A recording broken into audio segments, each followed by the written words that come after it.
Hello friends, ഇന്ന് നമ്മൾ ഉണ്ടാക്കാൻ പോണത് വളരെ സിമ്പിളായിട്ട് ഉണ്ടാക്കാൻ പറ്റിയ അടിപൊളി 4 മണി പലഹാരം കേട്ടോ. കാണാൻ നല്ല ഭംഗിയാണ്, അതുപോലെ തന്നെ കഴിക്കാനും ഭയങ്കര ടേസ്റ്റിലുള്ള പലഹാരമാണ്. അപ്പോൾ ഈ പലഹാരം എങ്ങനെ ഉണ്ടാക്കാനും ഇതിലേക്ക് എന്തൊക്കെയാണ് സാധനങ്ങൾ വേണ്ടി നമുക്ക് നോക്കിയാലോ. അപ്പോൾ ആദ്യം തന്നെ നമുക്ക് കുറച്ച് പൊടി കുഴച്ചെടുക്കണം. സ്കിന്നിന് വേണ്ടിയിട്ടാണ്, അതിൻ്റെ തൊലിക്ക് വേണ്ടിയിട്ടാണ്.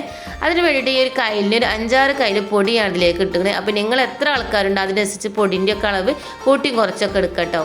ഇനി അതിലേക്ക് നമുക്ക് വേണ്ടത് ഒരു 1/2 സ്പൂണ് പഞ്ചസാരയാണ് കേട്ടോ. അപ്പോൾ 1/2 സ്പൂണ് പഞ്ചസാര ഇതിലേക്ക് ചേർത്ത് കൊടുക്കണം. അതുപോലെ തന്നെ പാകത്തിന് ഉപ്പ് ചേർത്ത് കൊടുക്കുക കേട്ടോ. ഇനി നമുക്കിതിലേക്ക് വേണ്ടത് 1 സ്പൂൺ ഈസ്റ്റാണ്, അതും കൂടി ചേർത്ത് കൊടുക്കുക.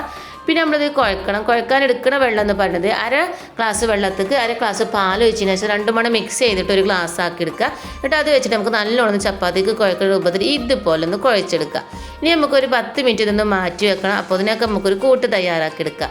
അപ്പോൾ നിങ്ങൾ എൻ്റെ ചാനൽ ആദ്യമായിട്ടാണ് കാണുന്നുണ്ടെങ്കിൽ നിങ്ങൾക്ക് ഇഷ്ടപ്പെട്ടാൽ ഒന്ന് സബ്സ്ക്രൈബ് ചെയ്ത് തൊട്ടടുത്തുള്ള ബെല്ലേക്ക് അമർത്താൻ മറക്കരുത്.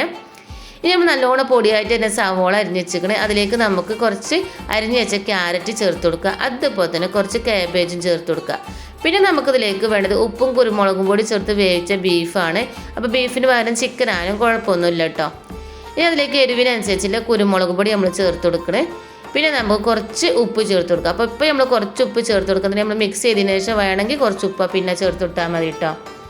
ഇനി നമ്മൾ ഇതിലേക്ക് ചേർത്ത് കൊടുക്കുന്നത് 2 ടീസ്പൂൺ മയോനീസാണ് കേട്ടോ. അപ്പോൾ നമ്മൾ വീട്ടിൽ തന്നെ ഉണ്ടാക്കിയ മയോനീസാണ്. അതുകൊണ്ട് നമ്മൾ 2 സ്പൂൺ മയോനീസ് ഇതിലേക്ക് ചേർത്ത് കൊടുക്കുന്നത്. പിന്നെ നമുക്ക് വേണ്ടത് തക്കാളി സോസാണ്. കുറച്ച് തക്കാളി സോസ് എടുത്ത് കൊടുത്തതിന് ശേഷം നമുക്ക് നല്ല പോലെ ഇതൊന്ന് ഇളക്കി യോജിപ്പിച്ചെടുക്കണം. അപ്പോൾ ഇതുപോലെ തന്നെ നല്ലോണം ഇളക്കി യോജിപ്പിച്ചെടുക്കണം കേട്ടോ. ഇനി നമുക്കിതൊന്ന് മാറ്റി വെക്കാം. നമ്മൾ കുഴച്ച് വെച്ച പൊടി എടുക്കുക. അത് നമുക്ക് കുറച്ച് വലിയ വലിയ ഉരുളകളാക്കി മാറ്റണം കേട്ടോ. അപ്പോൾ പൊടിയൊക്കെ നല്ലോണം മായായി കിട്ടിക്കണേ. ഇനി നമുക്ക് ഇതുപോലെ തന്നെ ഒരു 4-5 ഉരുളകളാക്കി കിട്ടണം. അപ്പോൾ ഇതിനൊരു 5 ഉരുള വരെ കിട്ടിക്കണം കേട്ടോ. അപ്പോൾ 5 ഉരുള കൊണ്ട് തന്നെ നമുക്കൊരു 10-25 പലഹാരം ഉണ്ടാക്കിയെടുക്കാം. ഇനി നമുക്ക് ഒരു കല്ലിൽ കുറച്ച് പൊടി ഇട്ടതിന് ശേഷം നമ്മൾ നല്ലോണം ഇതൊന്ന് പരത്തിയെടുക്കണം. അപ്പോൾ നല്ല സ്കിന്നായിട്ട് ഇത് പരത്തിയെടുക്കണം. കുറച്ചൊക്കെ കനം ഉണ്ടെങ്കിൽ നമ്മൾ പലഹാരത്തിന് നല്ല ക്രിസ്പി ആയി കിട്ടൂല കേട്ടോ. അപ്പോൾ നല്ലോണം കനം കുറച്ചിട്ട് തന്നെ നമുക്ക് വലുതാക്കി അതിന് പരത്തിയെടുക്കുകയാണ് വേണ്ടത്. അപ്പോൾ ഇതുപോലെ തന്നെ നമുക്ക് നല്ലോണം ഒന്ന് വലുതാക്കി ഇതൊന്ന് പരത്തിയെടുക്കാം കേട്ടോ. ഇനി നമുക്ക് ഇതുപോലെ തന്നെ ഒരു വട്ടത്തിലൊരു മൂടിയെടുക്കുക. അത് ചെറുതോ വലുതോ നിങ്ങളെ വലുപ്പത്തിനനുസരിച്ച് നിങ്ങൾക്ക് എത്ര വലുപ്പമാണ് അതിനനുസരിച്ച് മൂടിയെടുക്കുക. ഇതുപോലെ വട്ടത്തിൽ ഇതൊന്ന് മുറിച്ചെടുക്കുകയാണ് ആദ്യം.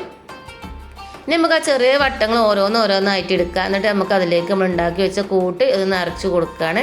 നിറച്ച് കൊടുത്തതിന് ശേഷം നമുക്ക് ഇതിലേക്ക് പോരാതെ വെക്കാനും വേണ്ടിയിട്ട് നമുക്ക് ഫുള്ളായിട്ട് ഇതൊന്ന് ഇതേപോലെ ഒന്ന് കവർ ചെയ്തെടുക്കണം കേട്ടോ. അങ്ങനെ കൂട്ടൊന്ന് കവർ ചെയ്തെടുക്കുക. നമുക്ക് ഏത് ആകൃതിയിലാണോ വേണ്ടത് ആ ആകൃതി ആക്കി എടുക്കുക. നമ്മളിപ്പോൾ ഇതേപോലെ ഒരു ഉരുളകൾ ആകൃതിയാണ് എടുക്കുന്നത്. നമുക്ക് ഫുള്ളായിട്ട് ഇതുപോലെ തന്നെ ഒന്ന് ചെയ്തെടുക്കുക. നമ്മൾ ഫുള്ളായിട്ട് ചെയ്തെടുത്തിക്കണം കേട്ടോ. ഇനി നമുക്കൊരു ഇഡലിത്തട്ട് അടുപ്പത്ത് വെച്ചിക്കണം. അത് നല്ലോണം വെള്ളമൊക്കെ തിളച്ച് വന്നിക്കണം. ഇനി അതിലേക്ക് നമ്മൾ ഉണ്ടാക്കി വെച്ച ഓരോരോ ഉരുളകളും ഇതേപോലെ തന്നെ ഒന്ന് വെച്ച് കൊടുക്കുകയാണ്. എന്നിട്ടൊരു 10 മിനിറ്റ് വരെ നമുക്കിതൊന്ന് ആവി കയറ്റിയെടുക്കണം കേട്ടോ. അപ്പോൾ ഇതേപോലെ മൂടി വെച്ചിട്ട് 10 മിനിറ്റ് കഴിഞ്ഞപ്പോൾ തന്നെ നമ്മൾ കൂട്ടും അതിനുള്ളിലത്തെ കൂട്ടും അതേപോലെ തന്നെ പൊടിയൊക്കെ നല്ലോണം വെന്ത് കിട്ടിയിട്ടുണ്ടാവും. ഇനി നമുക്കിതൊന്ന് വാങ്ങിയിട്ട് ഒന്ന് ചൂടാറിൻ്റെ ശേഷം നമുക്ക് നല്ല ചൂടായ എണ്ണയിലേക്ക് ഇട്ടിട്ട് ഇതൊന്ന് പൊരിച്ച് കോരണം. അപ്പോൾ നമ്മുടെ തൊലിയൊക്കെ നല്ല ക്രിസ്പായി കിട്ടും ചെയ്യും. അപ്പോൾ ഉള്ളത്തതൊന്നും വെന്തിട്ടില്ല ഒന്ന് കരുതണം, നല്ലോണം വെന്ത് കിട്ടും ചെയ്യും കേട്ടോ. അപ്പോൾ ഇതേപോലെ നല്ല തീയിൽ നമ്മൾ ഇത് ചൂടായ എണ്ണയിലേക്ക് ഇട്ട് കൊടുത്തതിന് ശേഷം ഒന്ന് തീ കുറച്ചതിന് ശേഷം നമുക്ക് തിരിച്ചു മറിച്ചിട്ട് നല്ലൊരു ഗോൾഡൻ നിറം ആകും വരെ നമുക്കിതൊന്ന് തിരിച്ചു മറിച്ച് ഇട്ട് കൊടുക്കുക. അപ്പോൾ സാധാരണ ഇത് പൊരിച്ചെടുക്കുകയാണെങ്കിൽ നമ്മൾ ക്രിസ്പി നമ്മൾ കുറേ നേരം അതേപോലെ ക്രിസ്പി ആയിട്ട് തന്നെ കിടക്കും. പോലെ പെട്ടെന്ന് നമ്മൾ ചൂടായ എണ്ണയിലേക്ക് പൊരിച്ച് കോരുകയാണെങ്കിൽ അപ്പോൾ കഴിക്കുമ്പോൾ ക്രിസ്പി ഉണ്ടാവും. കുറച്ച് കഴിഞ്ഞാൽ ക്രിസ്പിനെസ് പോകും കേട്ടോ. അപ്പോൾ നമുക്ക് ചെറിയ തീ തന്നെ കുറച്ച് നേരം സമയം എടുത്തിട്ട് തന്നെ തിരിച്ച് മറിച്ചിട്ട് നല്ലോണം ഇതേപോലെ ഗോൾഡൻ നിറാവുന്ന ഒന്ന് പൊരിച്ച് കോരിയെടുക്കുകയാണ്. അപ്പം നമ്മൾ ഫുള്ളായിട്ട് ഇതുപോലെ തന്നെ ഒന്ന് പൊരിച്ച് കോരിയെടുക്കും കേട്ടോ. ഭയങ്കര ടേസ്റ്റാണ് ഈ പലഹാരം കഴിക്കാൻ. അപ്പോൾ ഇതുപോലെ തന്നെ എല്ലാവരും ഒന്ന് ഉണ്ടാക്കി നോക്കുക. എന്നിട്ട് നിങ്ങൾക്ക് ഇഷ്ടപ്പെട്ടാൽ ലൈക്ക് ചെയ്യാനും ഷെയർ ചെയ്യാനും മറക്കരുത്. അതുപോലെ തന്നെ ഒന്ന് സപ്പോർട്ട് ചെയ്യാനും മറക്കരുത്.